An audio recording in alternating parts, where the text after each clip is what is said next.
অজু ছাড়া ইস্তেগফার ও দুরূদ পড়া যাবে কিনা?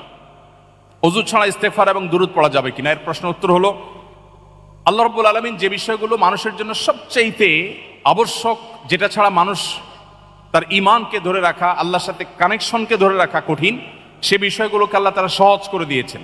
এর মধ্যে একটা হলো ইস্তেগফার এবং যে কোনো তাসবিহ এবং দোয়া। একজন ঈমানদার প্রতিটা মুহূর্তে আল্লাহর কাছে দোয়া করার মুখাপেক্ষী। নবীজি সাল্লাল্লাহু আলাইহি সাল্লাম বলেছেন, কোনো ব্যক্তি তার জুতার ফিতা যদি ছিঁড়ে যায়, খুব ছোট একটা বিষয়, মাইনর একটি বিষয়, যেটি সে চাইলেই খুব সহজেই সমাধান করতে পারে, এই মুহূর্তেও সে যেন আল্লাহর কাছে দোয়া করে, আল্লাহ এটাও একটা বিপদ হতে পারে ছোট, আপনি আমার বিপদ থেকে রক্ষা করুন। তো প্রতি মুহূর্তে যেহেতু আমাদের দোয়া করতে হয়, এই জন্য দোয়ার জন্য অজু শর্ত নয়, কারণ প্রত্যেকবার অজু করে দোয়া করা এটা আমাদের জন্য কঠিন হবে। এই জন্য আল্লাহ তাআলা দোয়ার জন্য অজুর কোনো শর্ত রাখেননি।